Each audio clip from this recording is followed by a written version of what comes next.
pledge allegiance to the flag of the United States of America and to the republic for which it stands, one nation, under God, indivisible, with liberty and justice for all. Welcome to the Vietnam Veterans News Podcast. News of interest about Vietnam veterans from a Vietnam veteran. Now, here's your host, Mac Payne.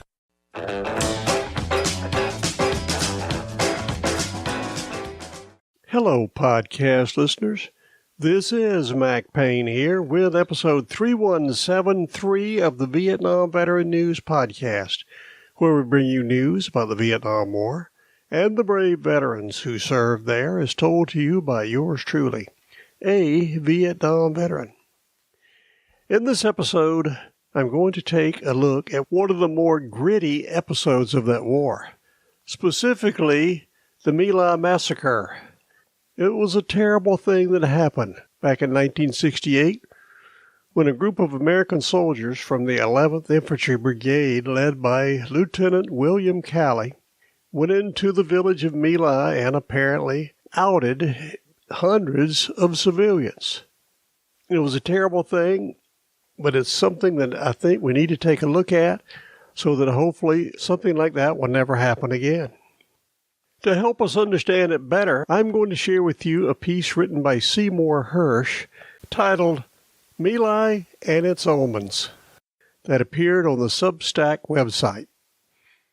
He does a good job of laying it out, and whatever your feelings are about My Lai and what happened there back in 1968, and we need to educate our soldiers so that hopefully nothing like this will ever happen again, regardless. When you look at My Lai, you think, that sounds like something some Soviet troops would do in World War II.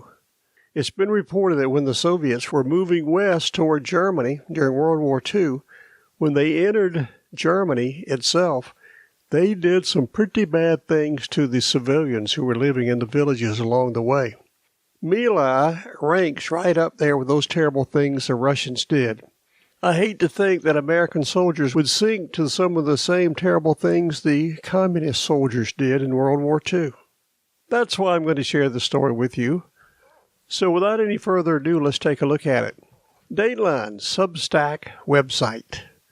30 years ago today, the 100 men of Charlie Company assigned to Task Force Barker of the Americals 11th Infantry Brigade were flown by helicopter to the edge of a small Vietnamese hamlet named My Lai 4. There were no enemy there, and over the next few hours, the GIs, including William L. Calley Jr. himself, the platoon leader, systematically murdered all the women, children, and old men they could find. At least 350 civilians were slain. Less than 2 miles away, on the same misty morning, Bravo Company of Task Force Barker began a combat assault on My Lai 4, an often attacked hamlet that was believed to be an enemy battalion headquarters. There were no enemy there, and the officers and enlisted men of Bravo Company, as Army investigators discovered in early 1970, murdered all the women, children, and old men they could find. The death toll, as estimated by GIs on the scene, ranged from 60 to 155. The Army's inquiry into My Lai 4 was officially expanded, with little publicity, to include the murders at My Lai 4.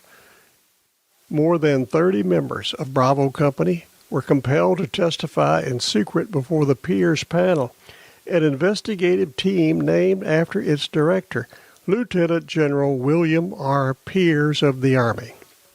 A personal note here. I served under General Peers when he commanded the 4th Infantry Division. He portrayed himself as a rough and tough hombre, which he was. He was a good commander. What General Peers and the American people do not know was that the deficiencies that led up to the My Lai 4 and My Lai 4 were recognized months earlier and ignored. A Pentagon study found in the late summer of 1967 that the majority of troops in South Vietnam did not understand their responsibilities under the Geneva Conventions, which set standards for the humane treatment of prisoners of war. The finding came in a remarkably candid 208-page report prepared at Defense Secretary Robert McNamara's direction by the Inspector General's Office of the Defense Department after newspaper articles in early 1967 reported that troops of the Special Forces committed atrocities in Vietnam. The report submitted August 15, 1967, 7 months before My Lai, and was ordered rewritten by an Assistant Secretary of Defense. After Mr. McNamara resigned in February 1968, the report was placed in review status, effectively killing it. The report, titled Alleged Atrocities by U.S. Military Forces in South Vietnam, was prepared under the direction of W. Donald Stewart, Chief of the Investigations Division of the Inspector General's Office, then officially known as the Directorate for Inspection Services. Mr. Stewart and a team of agents visited 23 military installations in the United States, South Vietnam, and Asia, and conducted interviews with hundreds of enlisted men and officers. The team's goal was not to uncover new atrocities, but to probe how well the troops understood the Geneva Convention. The troops were asked two basic questions. How far would they go to get information from a prisoner of war, and what would they do with a prisoner if they suddenly found themselves in a firefight? The results were unsettling.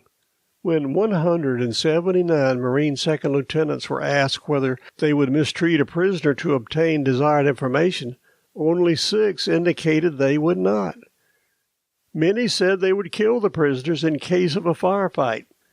In separate interviews, a few Army men talked about the practice of clipping the right ear of dead enemy soldiers for trophy purposes. Despite such testimony, the report noted that a great majority of the troops in South Vietnam who had eyeball-to-eyeball combat with the enemy were extremely humane and would rarely mistreat or kill a prisoner. Nonetheless, the report concluded many soldiers, even those who said they would not mistreat prisoners, lack a clear understanding of their responsibility in regard to the Geneva Convention. We have come to the conclusion that the training in the Geneva Conventions does not appear to be realistic, the report said, in that it does not relate to the specific type of warfare situations being encountered in Vietnam.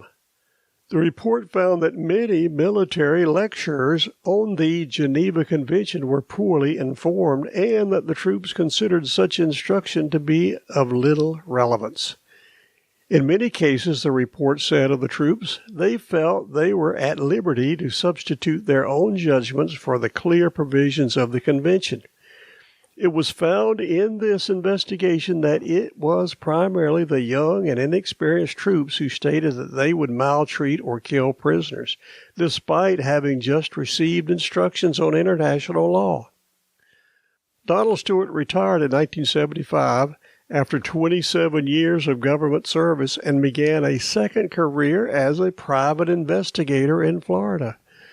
The recent publicity over the 30th anniversary of the My Lai 4 led him to dig out the unpublished Pentagon report and pass it along to me. He told me that he understood by early 1968 that his report, with its troubling findings, might never be released.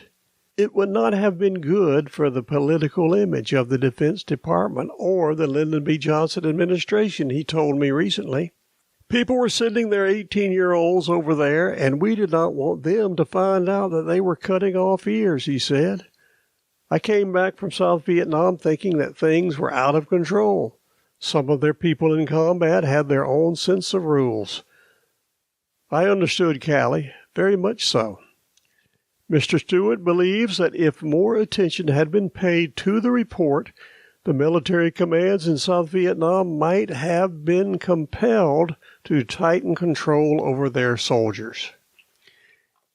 There you have the report Seymour Hersh wrote about the My Lai incident and what possibly could be done about it. this is an issue that has to be addressed continually with our military forces.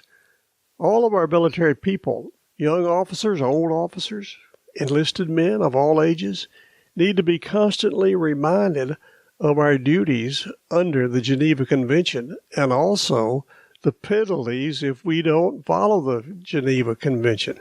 It just might save some lives. That is my opinion, and I am sticking to it.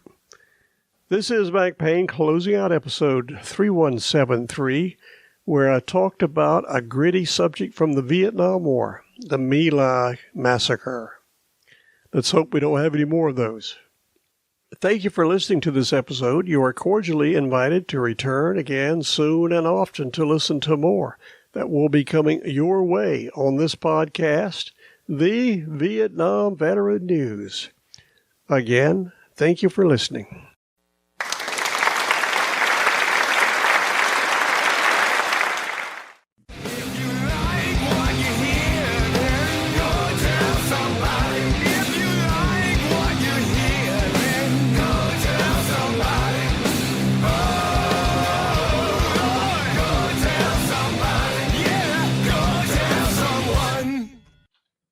How about that? Ain't that a mess?